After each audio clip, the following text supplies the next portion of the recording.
You're listening to the Flickcast, a podcast about stuff nerds love. I'm Chris Ulrich, and back with me, Joe Dilworth. Joe, how you feeling, man?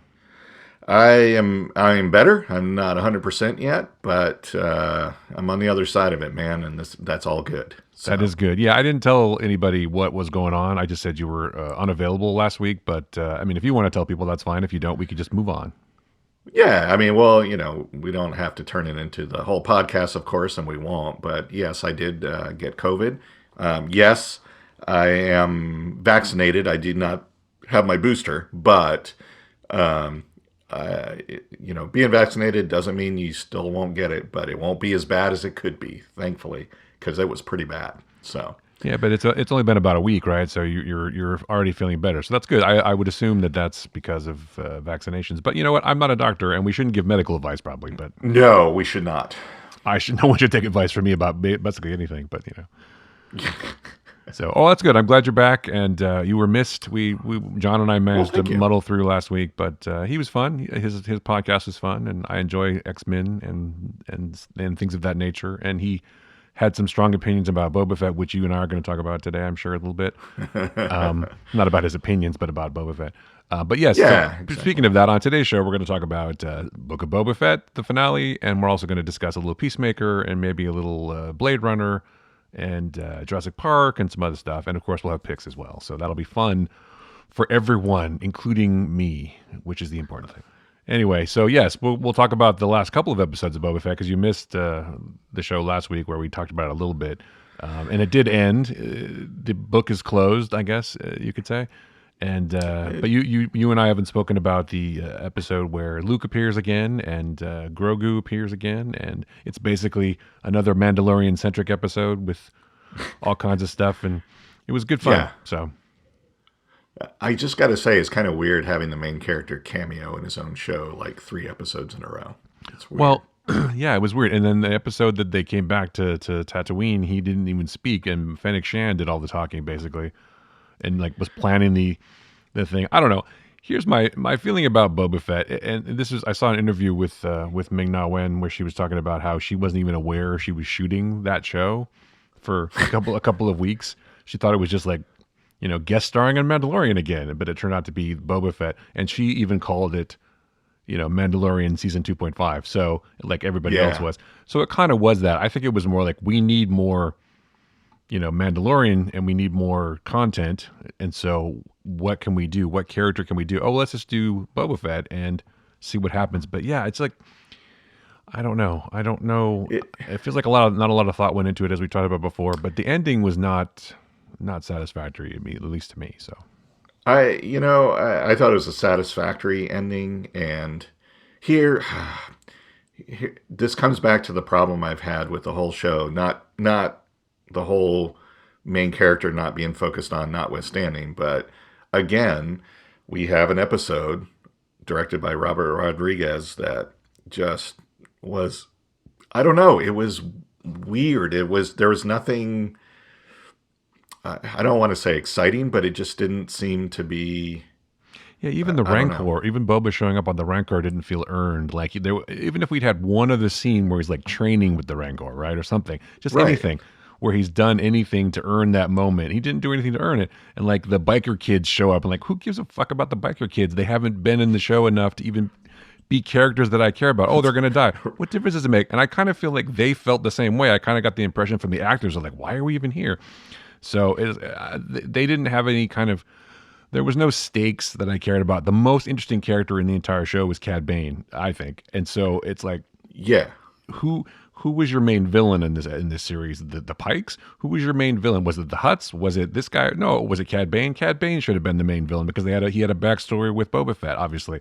That was the most important thing. And the best character in the entire show dies stupidly, just like Boba Fett almost did, right? So, or maybe he's not dead because his little red light's blinking, so maybe he's still alive. I wouldn't have killed him. And I don't think he's dead. Yeah, and Cobb Vanth obviously isn't dead either, but it's just like, none of this stuff was earned. None of the characters I even gave 2 shits about. Even BK was cool, but he's like, help being the scene where the 2 kids are like helping him limp along. I'm like, what is happening in this show?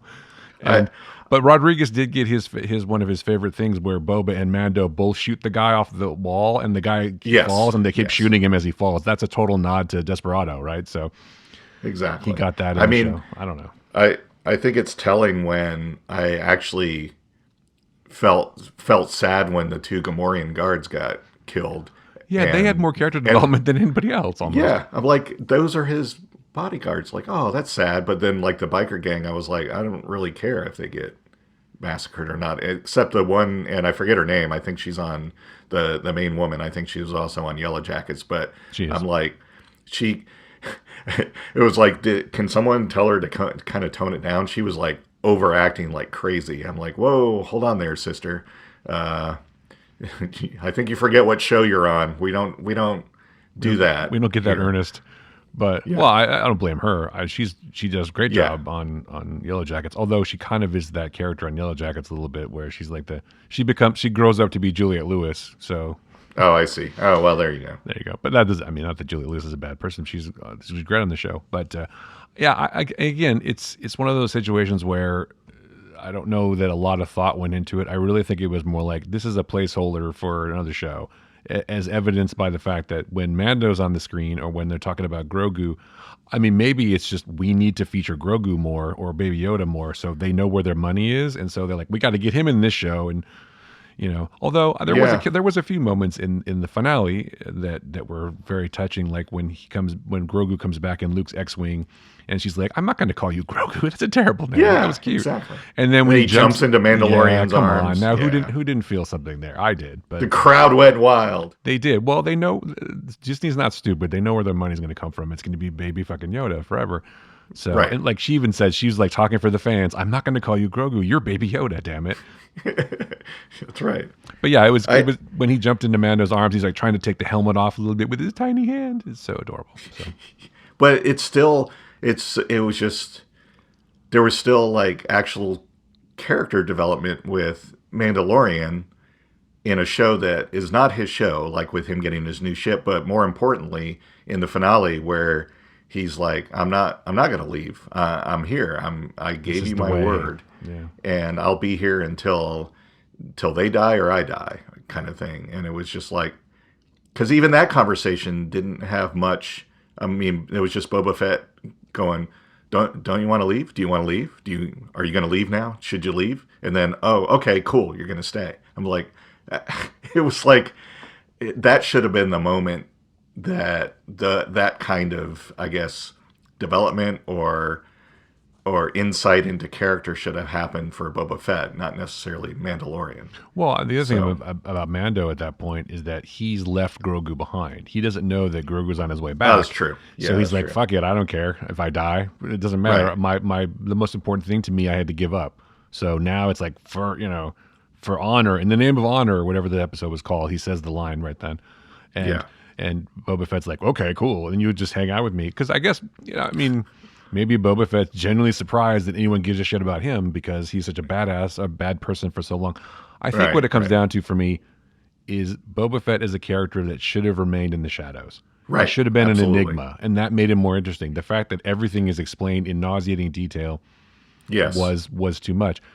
They missed a great opportunity, though. I really think that if they'd done more with the Sarlacc and done more with the transformative nature of death, it's like Boba Fett realizes that, family and life is more sacred, and you could have explored that a lot more, but what you got was not that. What you got was just, was nothing, basically. I don't care. And at the end, you're supposed to care if Boba Fett dies or not. It's like, who cares? I mean, no one cares at that point, so I don't know. I think you're right. I think the story was him escaping the Sarlacc pit and what he went through with the Tusken Raiders, and that should have been either like part of Mandalorian season 3 or like maybe it didn't need a whole show. And maybe like at the end of it is like, okay, so now he's on Tatooine, he's going to take over. This is why he's going to take over Jabba the Hutt's stuff and why he cares about, because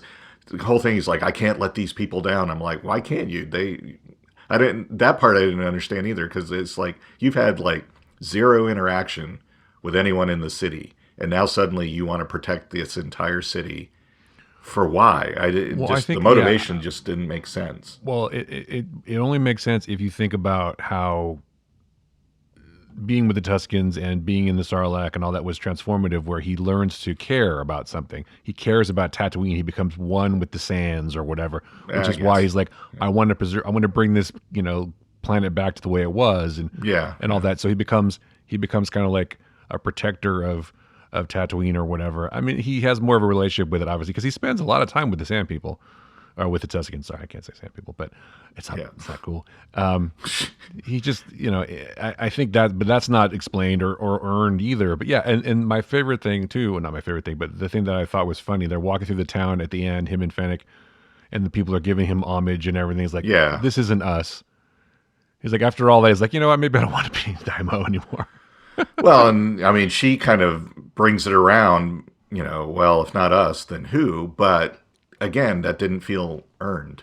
Well, it's like he's like, I don't really want to do this. I was just kidding. It's not interesting to me. I want to go off and fight again, or whatever. So I don't know. I was hoping for more Cad Bane explanation. I was hoping for more. Just the droids were cool. The fighting droids at the end, the Rancor fighting them, and Mando getting the Darksaber out. I mean, there was some great parts of this show, but most of them revolve around Mando and exactly, and Luke and Ahsoka Tano and which is also cool because you would never have seen those two characters in the same shot before in a scene before, and seeing them talk, it's like, you're just like your father. It's like, whoa, that's a deep cut, man.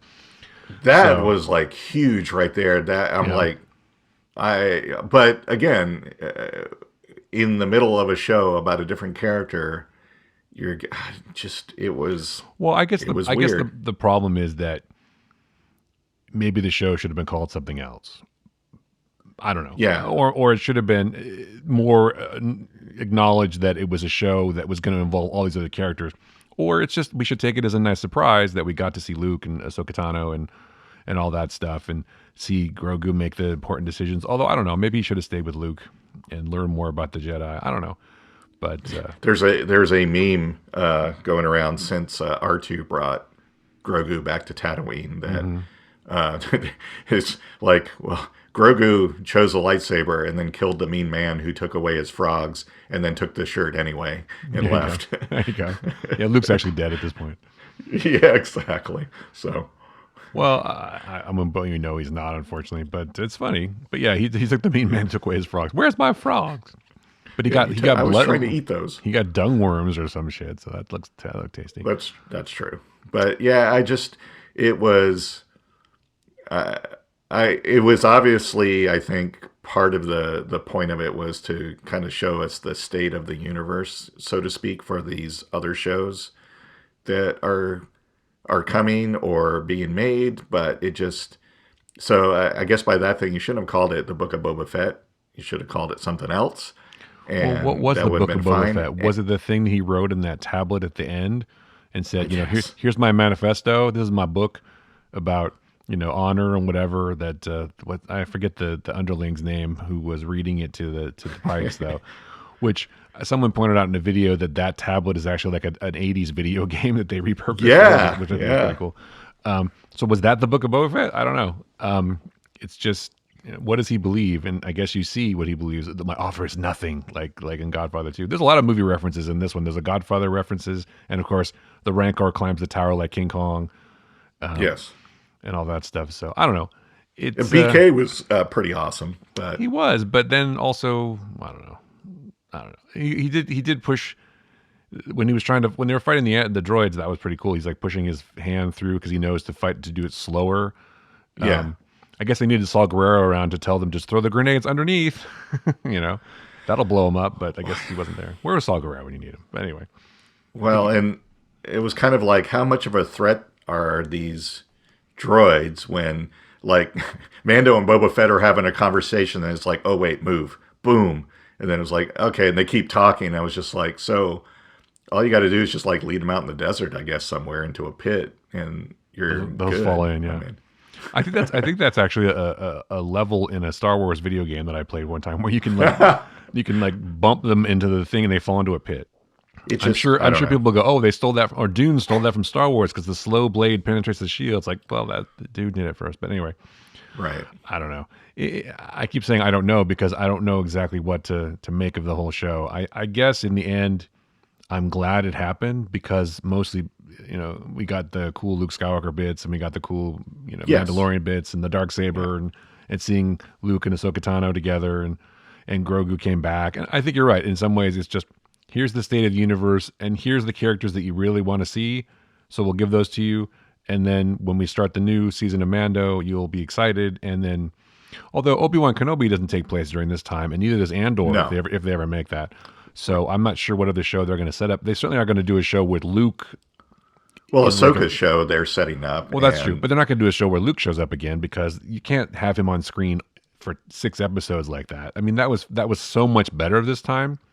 I think basically because they hired that guy from YouTube, but it's just you can't do that. Yeah, regular. I think he'll still show up in Ahsoka's show, possibly. I mean, Yeah, but not. But I don't know. I think maybe that was enough because then Luke is going to keep running his school, and his next student is Ben Solo, right? So, and that well, goes. Sebastian Stan is still willing to play Luke Skywalker, so Yeah, I don't think they'll do that as long as they can get. No, I don't think they'll do a whole show on Luke because it's like, well, We already did that. We already did 3 movies, four movies with Luke. I mean, we don't need. yeah, As much as I like Luke Skywalker, I don't need to see no, more Luke Skywalker.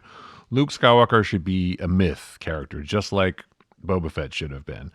Han Yes. Solo and those guys, they should have been the old Republic. They were, fighting with the rebels, and they freed the galaxy, and that should be mythology. And they should fast forward, a long time ago in a galaxy far, far away. It should be not so long ago in a galaxy far, far away. So and just around the corner, not so long ago, and just around the corner. you can go 1,000 years from that, and all these Yeah. characters are mythologized in the background, and you can start a whole new thing. But Yeah, but that'll and never I think happen.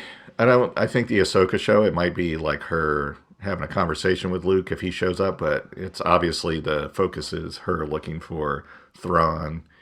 And they just Probably. announced Ray Stevenson is going to be on Ahsoka's show as a different evil admiral that's not Thrawn, apparently. So Ray Stevenson will be great as Thrawn if he ends up being him. I know because he's a pretty fantastic actor. Yeah, he's great. So, He was. I mean, I don't know why I was thinking about Punisher. Oh, because I'll explain why later. But it has to do with my yeah, pick. But it's just he's also great, and he was great in Rome. That show, I love that show. yeah. They should have done with more seasons of. But anyway, that's another story. Yeah, I mean, I'm happy it happened, and I'm happy we got a lot of these great moments, and I was happy to see the characters, and I still like Boba Fett as a character, but I think he should have been in the shadows more. But we did get to see Cobb Vanth again. I loved him, the Oliphant, so hopefully he'll show up again. And I did like to see the premiere of Cad Bane, who was awesome.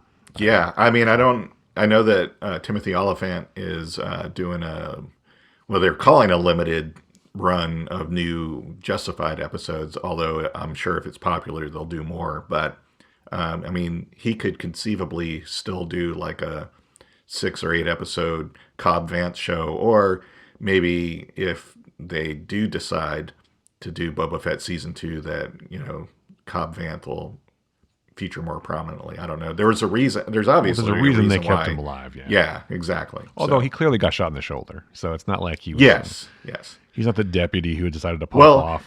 I know he's like, oh, they shot him down in cold blood, and he's like, did you check him? Make sure he was.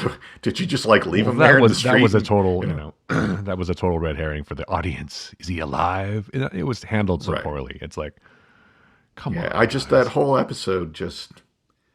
I don't know. It could have been a really cool finale, but it just fell. It seemed flat, and I don't. I think you're right. I think it's the direction. I don't know what the hell is going on with Rodriguez because all of the episodes he directed for this show were just bad, and the ones he directed, I think he directed like 1 or 2, didn't he, for each season of Mandalorian? Those were good. So I don't know what happened. Well, I unfortunately the episode where Boba Fett sort of figures prominently in the Mandalorian season, where he comes in, they roll that boulder down and kill some stormtroopers. That was a poorly directed episode, I thought. That's true. That is the episode where Mando's ship gets blown up. I mean, there were some good points, and you get Fennec Shand back and everything. But yeah, it's just I just don't know that he's great at staging action, and maybe it's hard to do when trying to show a place and where people are, geometry is important and geography is important. But the problem was not just him. The problem was that none of the characters are really very well drawn, and like the mods are like, why are they even here? I don't, the stakes were artificially inflated, and I just didn't care. None of it was earned. None of it was like, developed with characters that I even cared about. And even Boba Fett, a character I've always cared about a little bit, mostly again because he got a shitty death. Wasn't that interesting either. So I don't know.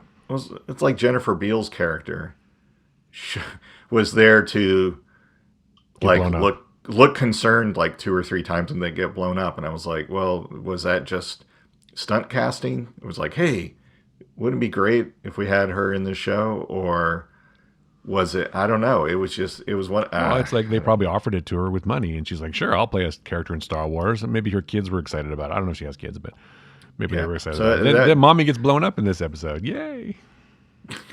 There's just like a lot of really odd decisions, I suppose, in the show, and all of it can be explained by the creators. I'm sure they had motivation for everything. I mean, most of the things. Because Jon Favreau is not an idiot, so I'm sure that there was a lot of decisions made for the sake of continuity with other Star Wars stuff. And just, we have to shoehorn this stuff in, but we also want these characters. And, there must have been some decisions about, well, we need to have toys for the holidays. So we get these mod scooters, which are definitely going to be selling as toys if they're popular. Yeah. So I don't know. There were a lot of weird decisions, creatively speaking, that I wouldn't necessarily have made, but I'm not making the show. So, but like you said, I'm glad that it happened because I'm glad we got to get more Boba Fett. It definitely has me excited for more Mandalorian and more Ahsoka, so maybe that it served its purpose that way. But I still think the best scene, of course, in the finale is the click click click. No, click click click. Well, what does that tell you about? Yeah, I mean that sums up the entire feeling about this entire show. It's who gets the last scene in the episode. It's Mandalorian. Yeah. It's not Boba Fett. It's like, right. Here's what's the most important thing in the Disney stable of characters from Star Wars. Here are the 2 most important characters right here. So they get the finale, which also was fantastic. Grogu was awesome. Loving that. I mean, he didn't get to ride the Rancor as we predicted a little bit and get excited, but he did get to fly in space in the little jump seat, so he was very happy. He got to cuddle up with the Rancor after he put him to sleep. That was cute. The other thing that was great, he already started learning the Jedi way. The Jedi is not about killing, right? Like he did that other thing, the Beast, whatever it was called, that they got their sigil because of. He actually put it to sleep instead. He's just like, oh, you go to sleep now, Rancor. Because Rancor, as Danny Trejo pointed out, they're very emotional creatures. So, although he did it with a more raspy accent. But I think that the Jedi thing rubbed off on him, too, about nonviolence. And because the Jedi don't fight unless they have to. Right. I mean, they're not assassins. They are more advisors, but they do, lightsaber a lot of things. But it's like, here's a way to diffuse the situation without violence. And Grogu's like, does his little force thing. And puts the Rancor to sleep, and then he's so tired he falls asleep and cuddles up with it. And come on, it's so cute. Not a dry eye in the house, I bet you. But I think you're right. It's telling that the last scene in the show was Mando and Grogu, and then even the end credit scene was assuring us a different character was still alive, and Boba wasn't in any of those. And it's just like, well, all right. So. Well, I just don't. I don't agree with a lot of the choices that were made, and I just wonder why you'd have your character, after everything that's gone on, after all the death and the struggle and the fighting and the posturing and the speechifying and whatever, just one of the last things he says was, this isn't us, this is not what I wanted after all, kind of thing. It's like, why did we do this for? It's like, well, what did you have a show for then? If this was all about saving Tatooine from the Pikes, who were terrible villains, by the way, like ridiculous, never even developed at all. If you're going to have a good drama, you have to have a good villain. The villain has to be even more dangerous and overwhelming and powerful than your hero, because otherwise the hero is easily going to defeat them. So that's why someone like Cad Bane would have been a better villain, because he looks fucking dangerous. Like, look at exactly. Like, I was just thinking about this the other day. I was watching Dune. I mean, look how dangerous, look at Baron Harkonnen. I mean, he looks physically dangerous, but also like just evil, right? And just like oppressive, evil kind of guy. It's like, this is insurmountable. We can't We can't possibly defeat this guy. There was none of that. I have no problem believing that Boba Fett would just triumph without any effort. And that's like, none of it was earned, none of it was paid off because it was too easy and no one cared at the end. And he doesn't even care at the end. So why would I care? So. Yeah, and I keep harping on the why would he care about the city? Because especially, like, the city turned against him. He's like, "Hey, remain neutral and everything will be cool." And they're like, "Cool." And they're like, "Yeah, but psych, we're going to turn against you anyway." Neutral is for at that pussies. Point. He should have been like, "Yeah, I'm getting the hell out of here. Let's go." or he should have, I mean, I guess he's trying to rule with whatever it was, but he didn't with respect because he has no respect. No one respects him. They only respect him at the end because he won. Right. And so the next fool that comes along to challenge him is going to get the same amount of respect. So you can't buy respect. Respect is earned, and it wasn't earned. So there you go. There's the answer. That's episode 8 of the Book of Boba Fett. Respect is earned.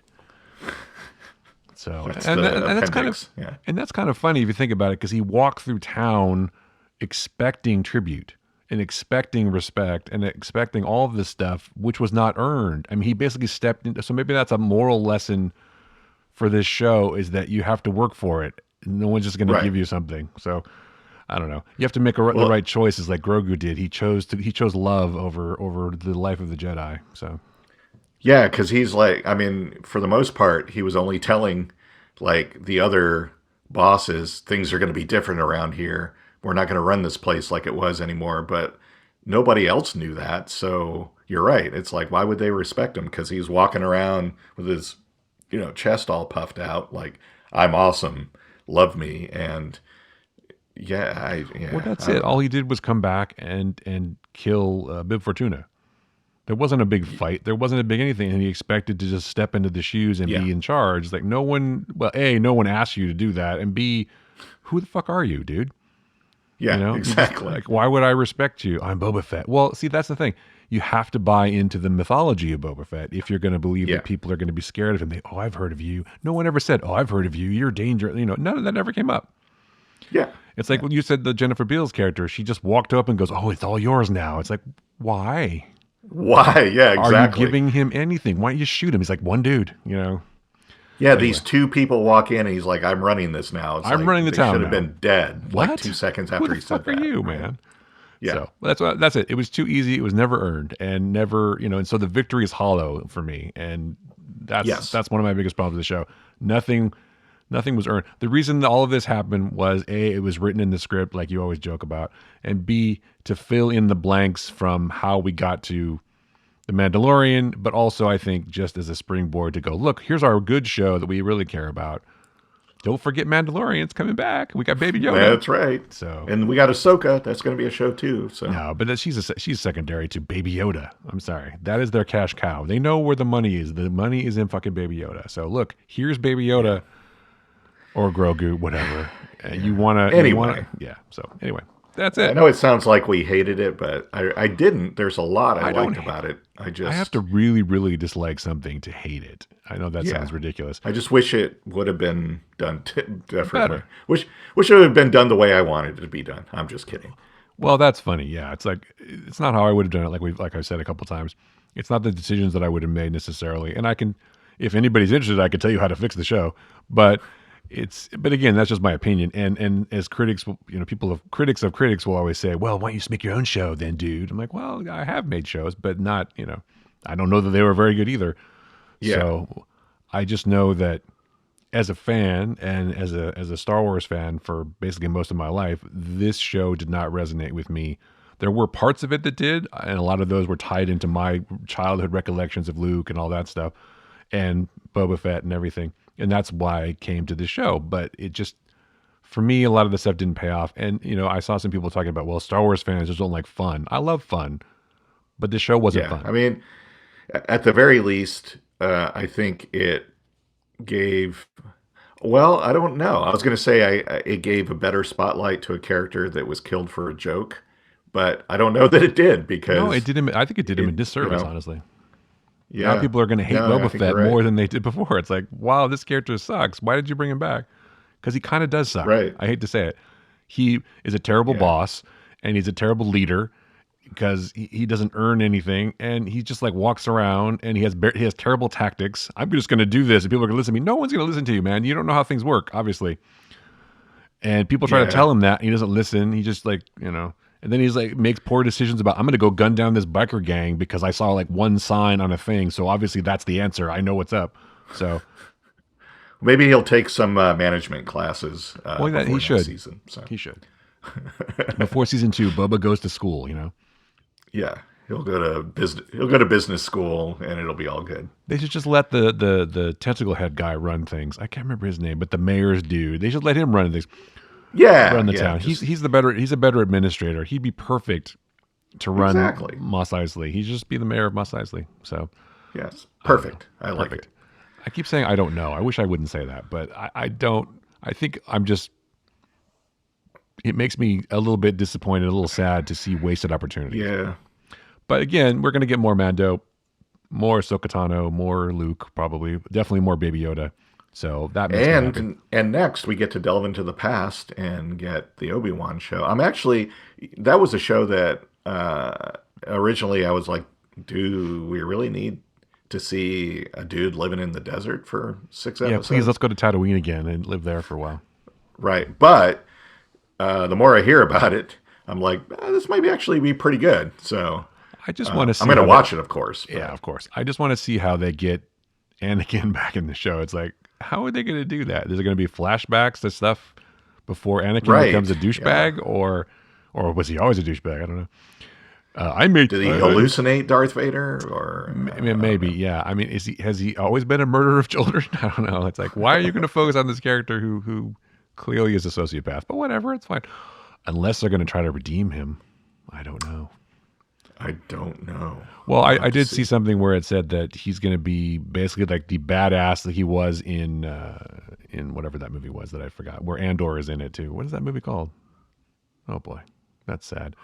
That's a Star Wars movie. Rogue One. Thank you. Gosh. People. Rogue One. Help me out here, Joe. Good Lord. Yes, he's going to be Darth Vader from Rogue One time or something. Which, great. Okay. I don't know. We'll see. I mean, I'm going to watch why it. Do you need Hayden, then why do you need Hayden Christensen for that? You just need a guy in a suit. You don't really need Hayden Christensen. Well, they're obviously, I guess I don't know.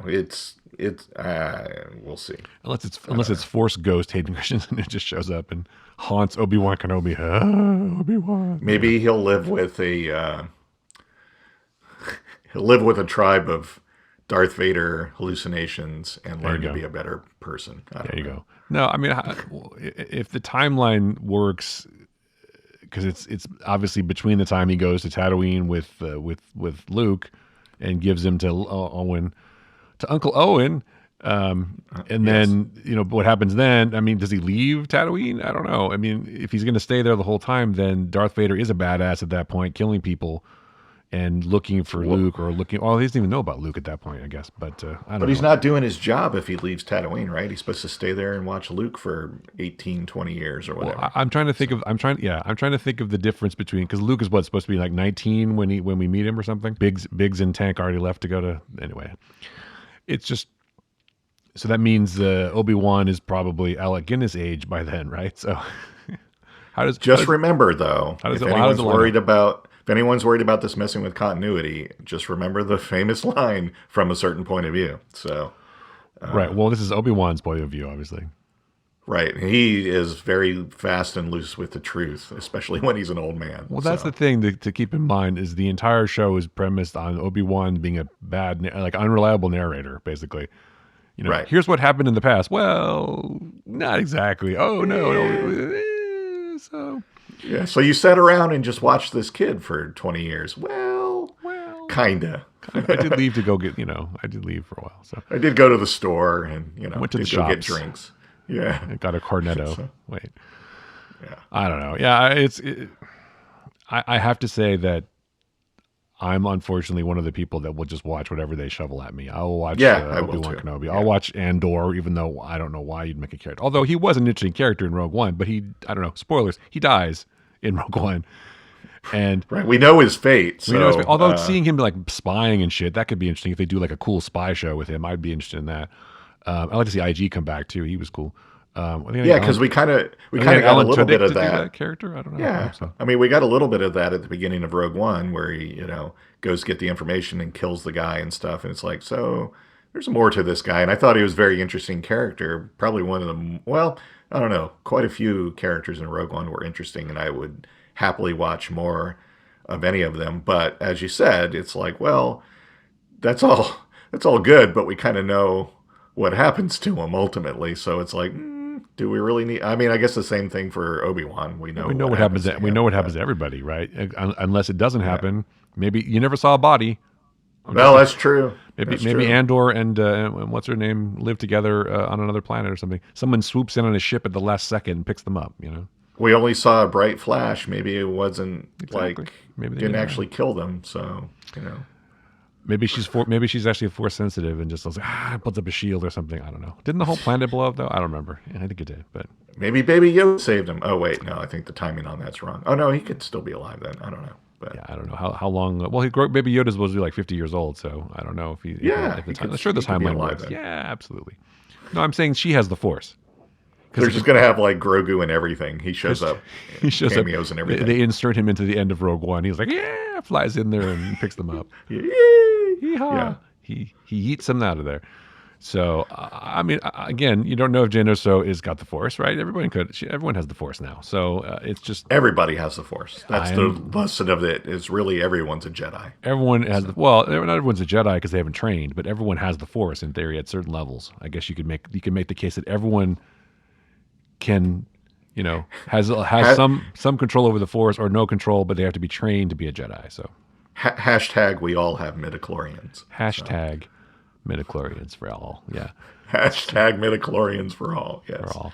So I don't know. Funny how those have never been mentioned again, but hey, whatever. Well, maybe they'll get mentioned in Obi-Wan. It's like, let's make up a story where we tell everybody about midichlorians. I just thought that was another way for people to be prejudiced. Oh, you don't have enough midichlorians. Well, clearly you're not cool. So you're not a true, that's right. You're not a true fan. So maybe there'll be a line. He's like, honestly, we just made that up. We just made that shit up to just weed out the undesirables. We didn't want anybody in our club. So I don't know. I think that George was just trying to go against I don't want it to be mystical kind of religious shit. I want it to be based in science, so it's going to be midichlorian bullshit. Right. Instead of Jedis having mystical god powers or whatever. I'm sure other than the fact that we kept saying that they were these mystical, magical things. But whatever. But whatever. Yeah, it's like I really do think that's why he wanted it to be based in science more than religion. Yeah. Hokey religions and ancient weapons and no patch for a good blaster at your side, kid. Right. I'm just saying. But that was in Star Wars, so that's not even canon, right? Right. Who cares? Right. It's not even called Star Wars anymore. Whatever. No.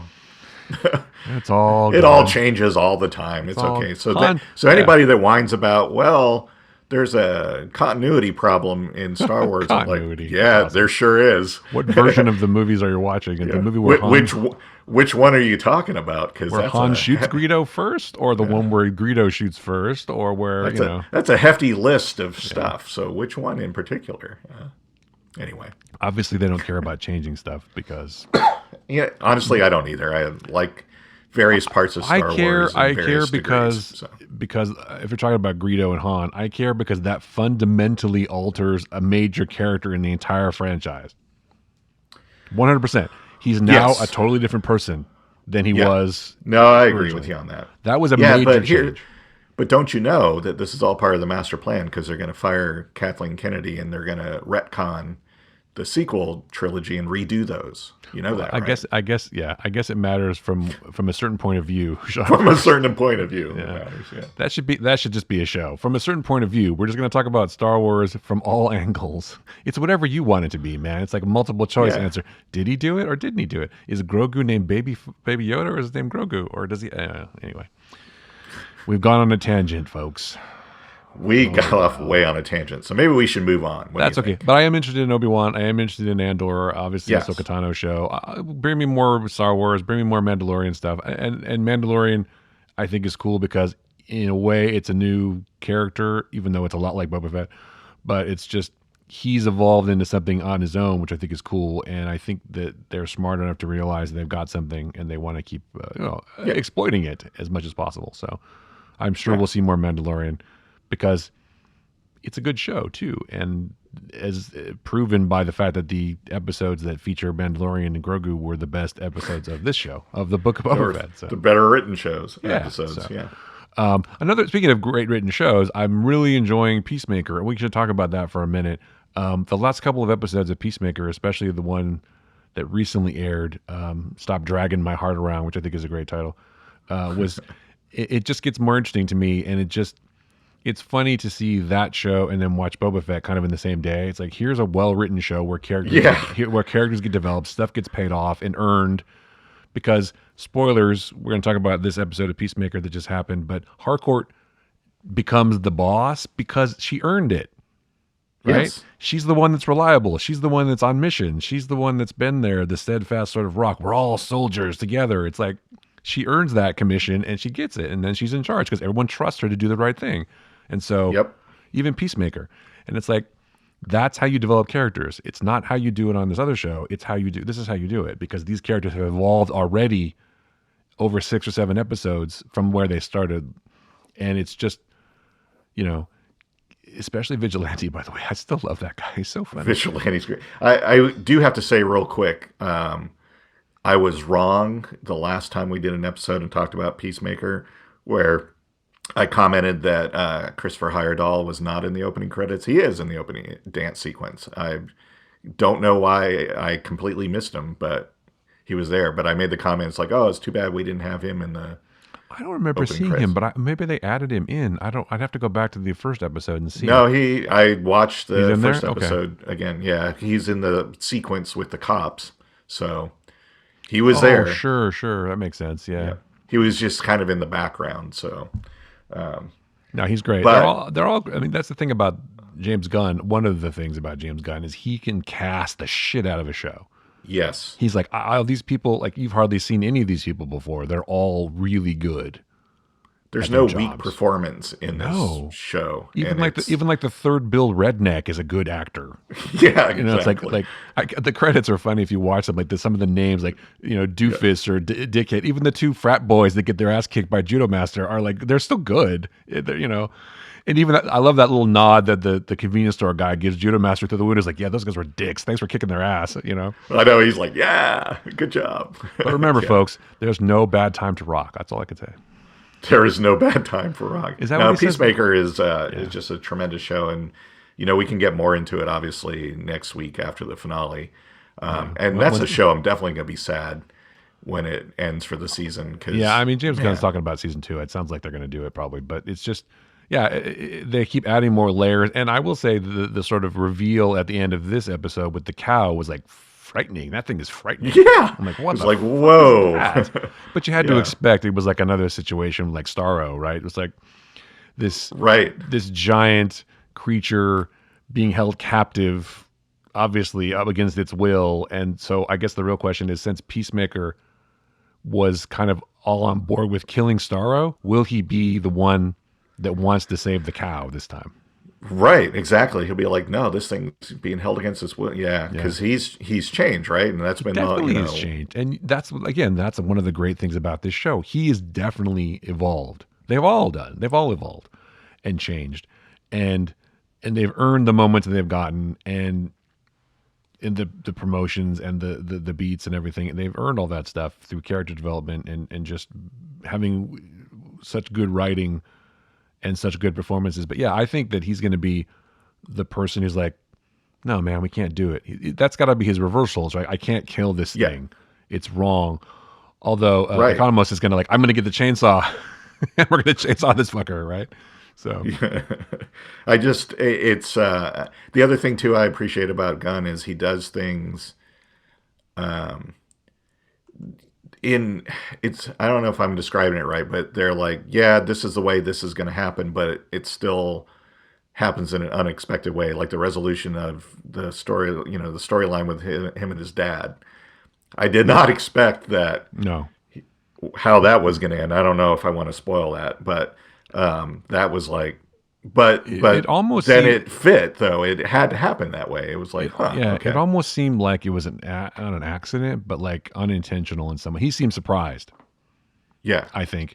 Yeah, I don't know. I mean, I guess we shouldn't spoil it, but yeah, he seems surprised at what happens. I'm talking about Chris Peacemaker, but it kind of was inevitable because for characters to develop, sometimes you have to cut those ties, I guess. And so now he's free, right? In theory, to be the man. I'm sorry. Yeah, now he's free to be the man that he wants to be. Right? Exactly. So I definitely want a second season of the show because I don't want any of these characters just to go away. So hopefully we'll get that. But I will say that I'd also be happy if we just got a Vigilante spinoff. Although here's the thing. I think much like Boba Fett in a way, I think all of these characters, the reason why they work so well is because they play off each other and they work well together. I think spinning any of them off and giving them their own story wouldn't necessarily work as well. So I think as an ensemble, they work great. You can make that case about Peacemaker, though, too. He worked well in the context of Suicide Squad, and you're like, why? Well, how is it going to break out? But James Gunn finds a way to make him compelling. But you're right. I mean, they're all part of an ensemble, and they work well together because they're an ensemble. Could they support their own show? Maybe. I don't know. But I definitely don't think Vigilante would be a great character for his own show, only because he's a sociopath killer. And I'm not sure that that's the way to, unless you're going to try to rehabilitate him too, and then you've already made that show. It's called Peacemaker. So why would you do it again? I don't know that he'll spin off anything. I think we'll definitely see a season 2 of Peacemaker, and maybe there'll be another character that gets maybe he'll go back to do like an origin story of Polka Dot Man or something. I would watch that, but I don't know. Yeah. I don't think I don't know. He talks about spinning another spin-off idea, but maybe it's another show for just too many great things. Just you're okay with killing them, but you're worried that tape might hurt them. And he's like, yeah. He's just like thinks about it for a second. He's like, yeah. Like, well, he's a killer, but he's not cruel. He's not. He's not mean. Well, he's not torturing people. He doesn't torture people. He just kills them. That's totally different. It's a totally different psychologies. I think we do need to spoil though and speak briefly about Mern, because that was a surprise to me, and I think that was meant to be. It wasn't a surprise to me. I think that was his fate through the entire series, because for Harcourt to rise, he had to go. He had to sacrifice. But it was kind of the little figure inside of his head. She crushes it with her hand. That was pretty hardcore. The little hand bump. It was like, oh. Oh, no, I'm talking about when the lead bad guy, the cop, she crushes the little creature with her hand, and then he gives Harcourt the little fist bump or the hand bump at the end. It's like passing the torch kind of thing. But she even said the same thing. She's like, he's a soldier. They both said the same kind of thing, which is interesting. Those parallels between the two. And I just think that the butterfly thing is they're fighting their own war, like you speculated and we were both talking about before. They're fighting their own like civil war, but on our planet kind of thing. So right. So I think we'll find some other butterflies in the finale that are on our side or on the side of good or whatever that will help them with the cow. Maybe you think they'll just show up out of the blue, kind of. Yeah. Well, when Mern was explaining it, he was talking about how he was the only dissenting voice, though. I thought that he said something. Oh, that's true. So maybe there's not a lot of others. But what I thought was interesting is that he was talking about how the captain, Christopher Heyerdahl's character, was like still on their side, but obviously he was not on their side. So right. Anyway, I think that was inevitable. Because Harcourt has to be in charge of the whole thing. Oh, I guess that's true. I kind of expected though that to happen in the finale, but you're right. No, she needs to be the boss for the finale, so she makes the plan. Because she runs the team. I think in the comics, if I remember correctly. I don't know. I haven't read Suicide Squad stuff in a while, but she's definitely. And thankfully, Eagly came through okay, because that was stressful. Yeah, I love the turnaround when she sees Eagly hugging him. She's like, I saw Eagle hug a man. Come on, that's like a sign or something. It's like she's like before it's like that's total bullshit. That would never happen. But then it's true. The eagle hugged him, and it's like it changes your whole worldview. That's that simple. Yeah, so exactly. That was funny. Yeah, it's just They're really good character. It reminds me of that scene in Predator. I don't know. A Predator to me is one of those great movies where, I mean, it's cool because of the monster stuff and whatever, but it's a textbook case in how do you build an ensemble in like 5 minutes. You got the people in the chopper going to the drop zone, and you meet every character. You get a little bit of information about every character, and you see their relationships, and you immediately give a shit about all these characters. Yeah, exactly. It's textbook. Yeah. It's textbook of how to write it, how to write an introduction of characters. And I think it's interesting that Shane Black is actually as one of the actors in that show, or in that movie. But it's like he is, yeah, yeah. It's like that's how you do it, and that's the same way with this. You get a bunch of characters in a van, you play rock music, and you meet and you understand how all these people, interact and how they play off each other, and that makes them seem more real. Because you can absolutely understand that people would get in a van and go to fight playing this music. You can absolutely relate to that. They're relatable, and that's it. They're just like people thrust in this weird circumstance where they have to fight aliens now, kind of like Predator. Well, yeah. So there you go. Well, and James Gunn is just, I think by now, hopefully everyone's realized he's fantastic at writing a team of characters. I mean, the show's called Peacemaker, but everybody else on the show also gets their progression, gets their character development, and the characters, those are my kind of like my favorite stories. The characters that we meet in the beginning of the show are different and not the same characters that we get at the end of the show, and it happens in a narrative way and in a logical way, and it works. And so yeah and they're changing, like Adebayo's character. She's I don't want to be here, I just needed a job. That's kind of like funny. And my mommy made me do it. She took advantage of my vulnerability, and now she's like coming into her own too. And they have that moment. Yeah. Her and Harcourt have that moment where it's like, you're all right, Then they trust each other, and that's why she supports the idea of Harcourt being the boss. And Peacemaker just thinks her boobs look nice, so that's probably why he's going for it. But I'm just kidding. He's not a loser, man. He's not a loser, even though... Oh, he's not a joke. I'm sorry. He's not a joke. He wants to not be a joke. And so he's only going to not be a joke if he goes out on his own and makes his own decisions, which is why what happened in this episode needed to happen so he can come into his own. And I really am going to predict that he's the main force to not want to kill the cow. So... Yes. And I mean, even like a character like Vigilante, like you said, who's a sociopath, and he was mainly for humor at the beginning, is now like part of the team, right? So he is part of the team, and he's changing too, because maybe he needs people, right? Because serial killers, whatever you want to call them, it's just like he likes to go off and kill on his own, but he'll kill only bad people.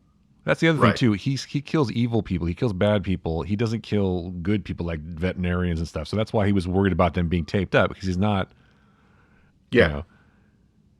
Exactly. Yeah. I mean, because there was even the thing where he talks about, we went out and killed bad people, and sometimes good people got caught up in it, but it never bothered us before. And Peacemaker's like, yeah, but we're different now. That's not how we should be. And so I think he kind of took that to heart, and he's like, maybe he has a point there. So, it's just incredibly well-written show. I think you could not have done this in a movie either. I think the great thing about episodic stuff is that you can develop things over time.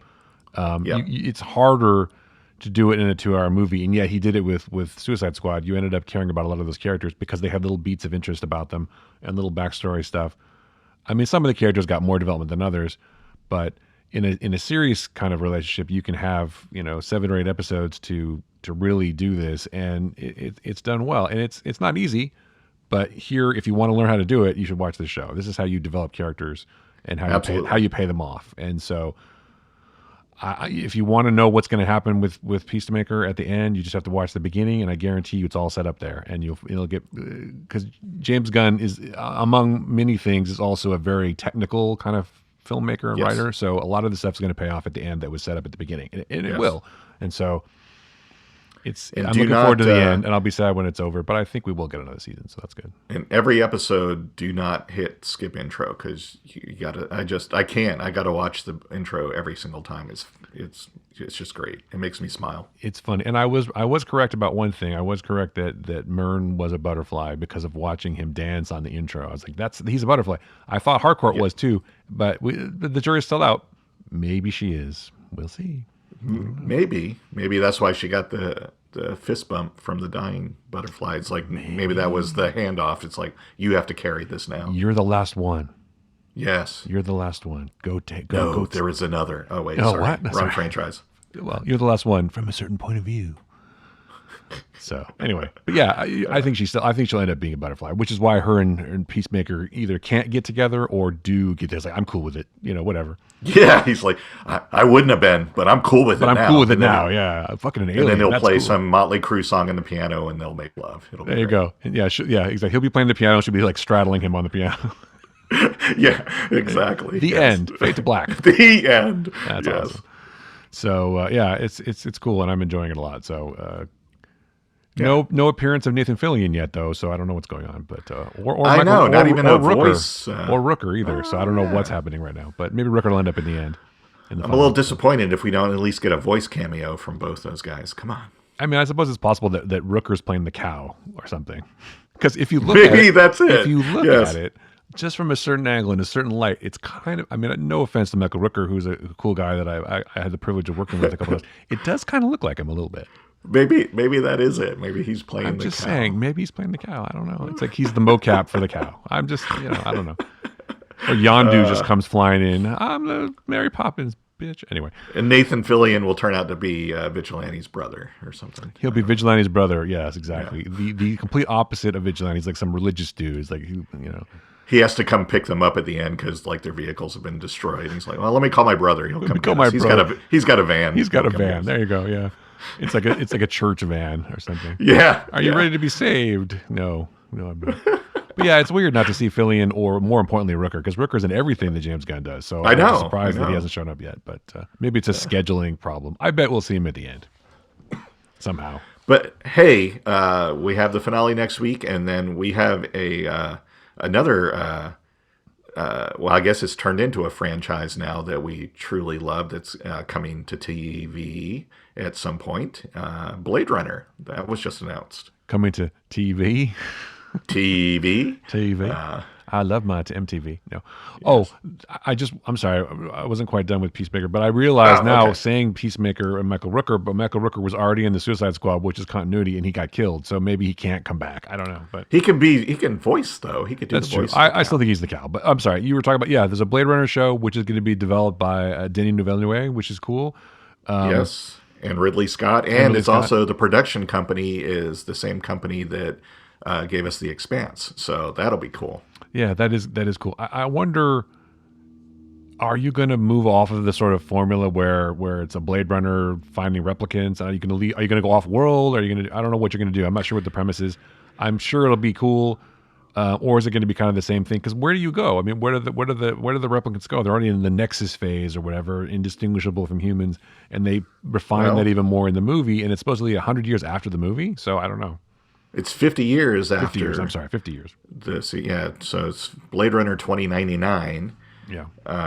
So I don't know. I'm excited because I'll be honest. I was a huge fan of Blade Runner 2049 and really wanted to see a continuation of that story. I don't think this will be that because it's 50 years later. But again, much like for the reasons why I really like Peacemaker, I'm excited to see this being a kind of longer format as a show as opposed to a movie. So I'm kind of excited to see what they come up with, what they decide to do.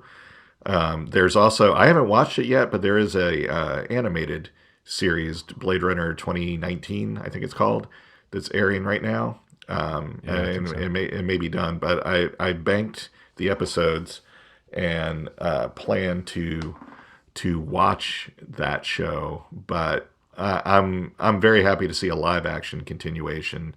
I think I think, I kind of think Ridley Scott is sort of like how I view George Lucas. He's great idea person, but when he gets too involved, like with Prometheus and what was the one that happened after that? It seems I don't know, he seems to fall into kind of the same formula. And Right, but maybe he, he's also the guy who made Alien, and he's also the guy who made yeah, the original Blade Runner and stuff. So he has, and he made The Martian, and I mean he makes. yeah, I think the trap he gets into maybe is like trying to, and we've talked about this before with Boba Fett too. It's like I have to sort of retcon or sort of fit in a narrative of things in continuity with the movies and stuff that I already right, created before, that were already created before by other people. And so now I have to figure out a way to explain all of that. And he gets stuck in this like, where did David come from? What is the essence of these androids? What is this? What is that? And or right, where did the aliens come from? Or who were the creators? Like, no, maybe no one cares about that. Why does it matter? right, right.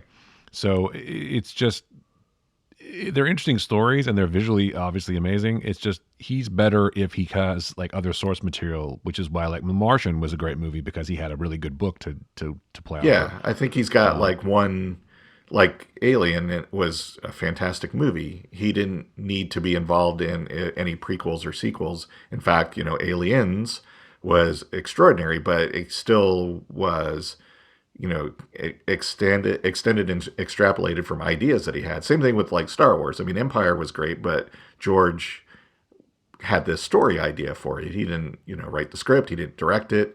Well, he was smart When enough to he hire. He did, was smart enough to hire a real writer to write it for him. So, right, when he or a did couple of all writers. of the movies, like the prequels, they just didn't work as well. And I think the same thing with Ridley. I mean, Blade Runner it's a classic. It's an amazing movie.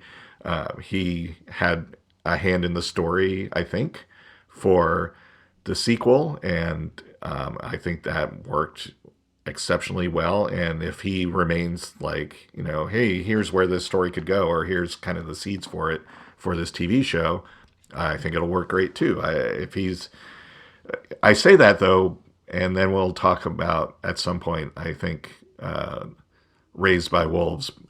I think he was pretty heavily involved in the first season of that, and it worked well. And maybe he's still involved with it in the second season, and it's struggling. So I don't Well, I know. mean, he's how much can he do on all this stuff? I mean, he's also getting up there in age. It's like you lose kind of.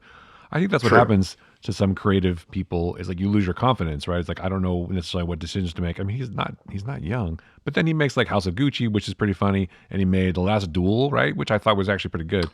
Well, that's true. So Yeah. he keeps working. It's just I think his name is important for a lot of these things. How much actual hands-on he has with all of them, I don't know. But I'm happy to see that they brought Denis Villeneuve back to do the show because I think that if they let him run with the creative vision of the show, it's going to be a lot better because you need someone like that who, well, I'm sure Ridley Scott's like, you just go, man, because you did such a great job with the sequel, Yeah. and it's like I'm not going to try to interfere with it because he's a strong creator, and so with a clear vision. Exactly. So I would like to watch that show more than I would necessarily be interested in Ridley Scott's Blade Runner 2099. You know what I mean? So Right. Exactly. Yeah. So anyway, we should we'll definitely revisit that, and we'll definitely revisit Dance with the Wolves or whatever we're calling it.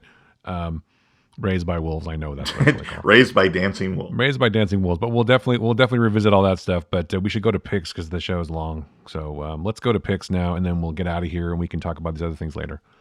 All right. Go ahead and pick. Okay, my pick this week is a TV show on Amazon called Reacher. You stole mine anyway. I'm sorry. Based on the Lee Child series of books and also 2 movies with Tom Cruise, directed by Christopher McQuarrie. So a lot of people complained about Tom Cruise playing Jack Reacher because Jack Reacher in the books is this gigantic dude who's, physically like 6'5", gigantic, 300 pounds, physically imposing, and not super attractive either. Apparently he's like sort of ugly, but former military police guy, now out of the military, sort of walking the earth, getting in adventures like Kane and Kung Fu, right? Kane and Kung Fu, yes. Yeah, it's basically that it is. He's like walks around off the grid and he gets his money wired to Western Union from his military pension. But in this series, that was great. Yeah, but in this series, it's basically based on the first book of the Reacher series called Killing Floor, where Reacher is in this small Georgia town and he gets falsely accused of murder, but he's really there, for other reasons. And there's twists. But I will say I really enjoyed the show. I thought it was well written and well done, and I think Alan Ritchson does a great job as Reacher. He makes the character kind of a dick, but also you can understand why he's kind of that way, and he's kind of almost like stoic, but he also cares. He kind of walks a good line between the military man and the guy who's obviously seen some shit, and his sort of like focus on solving the mystery, and there's also personal connection, which I won't get into because that spoils some stuff. But Yeah.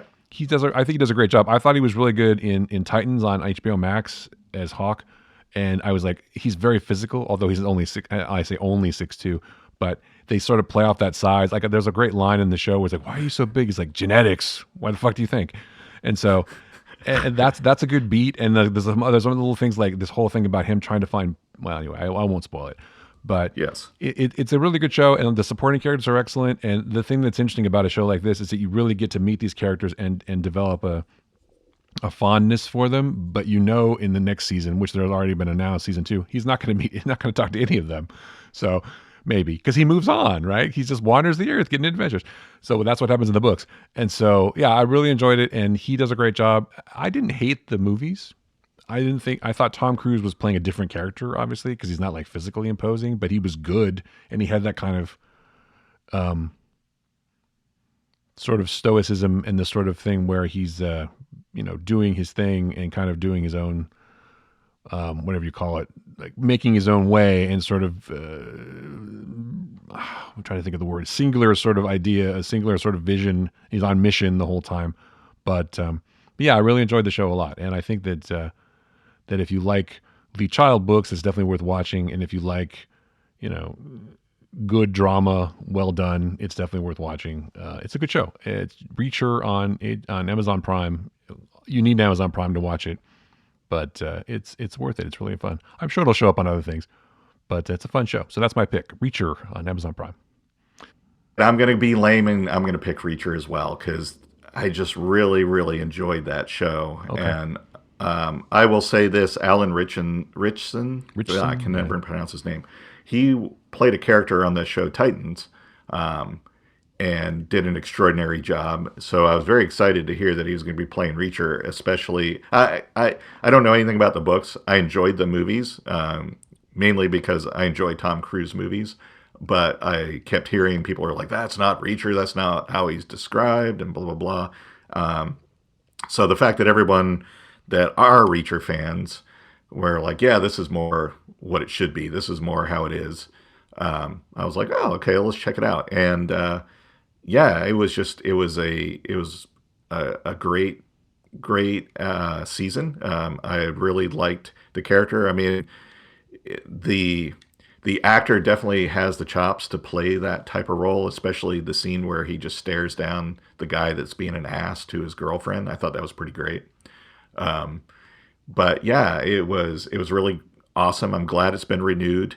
It'll be interesting to see what kind of cast of characters around him for the second season, because as was pointed out, he's a drifter. He's a hobo, as he says. So yeah, he's not a vagrant. He's a hobo. Yeah, and I already saw interviews with the executive producers, and they said, yeah, no, it's going to be a new cast for the second season. That's the nature of it. That's how the stories go. I expect, though, we'll probably still see his pal Neely that showed up to help him out, because she's also a drifter and loner like him, so there's no reason why she couldn't show up to help him. You could definitely bring some of the characters back if he's in town, or if he's nearby. He like calls up somebody or whatever and says, hey man, I need some help. So they could definitely resurface, but yeah, it's not an ensemble show. It's Reacher, right? It's this guy, and what he encounters is not. But it was well written, well acted. I think they're gonna have a hard time beating it next season. So I know some people had problems with like, oh, he was offing people in cold blood. I'm like, yeah, they were people that were hired to kill him, and they had already killed other people. So I didn't really have too much of a problem with that. So. Yeah, exactly. So it was. It's really good. I'm excited. There's going to be more. I'm just going to put this out here right now, though. Amazon has a series with both Jack Ryan and Jack Reacher, so they know Jack, apparently, and we could have crossovers because they're both military. I don't know if that was worth even mentioning. That was a terrible joke. I'm sorry. I know it was a just bad kidding. Joke. That was a terrible joke. They could exist in the same universe, absolutely. They could do a crossover. That would be fine. They absolutely could. Yeah, Amazon's got some good shows. I mean, they've yep. They're definitely up in their game in the show department, and eventually we'll see some more stuff from the Lord of the Rings thing, which we can definitely talk about later. Lord of the Rings, yes. Or the prequels to Lord of the Rings, which everybody was hoping for, I'm sure. Anyway, so find the Flickcast at Spotify and at Google Podcasts and at Apple Podcasts and all the places you find podcasts. And obviously, if you found the show and you're listening to it right now, you probably already know where you get it from. So I don't really have to tell you. But if you do like the show or even remotely kind of mildly enjoy it, you can definitely give us a review and a rating on Apple in particular. That's a good one. Or Spotify. That's not bad either. We'd appreciate that. High ratings are good. And you can find Joe and I on the socials. Joe is at What Joe Writes. I'm at Chris Yu. And then Ulrich Picks on Instagram. And the Flickcast is at TheFlickcast. So check that stuff out and give us some feedback. Tell us what you think and like and don't like. And, talk about Joe's hair, or if you just want to share some stories, whatever, man. It's all good. Just feel free to reach out. We're around. We'll get back to other shows. We'll get back to disco. We'll back to a lot of things as the days goes on. And as the show goes on, we've also got some new guests coming up and other things. And also feel free to visit us on our Discord collaboration that we're doing with Whiskey and Waffles. Yes, over at their Discord, you can find us there. We're hanging out and doing some stuff, talking some shit, about shows and whatever. So there's that. Come join us and have discussions with us. Have discussions, cool. Yeah. When Discord works, it's awesome. So no, I'm just kidding. Yeah, when it works. Just kidding. So all right, cool. So for Joe Dilworth, I'm Chris Ulrich. That was the Flickcast. Thanks so much for listening.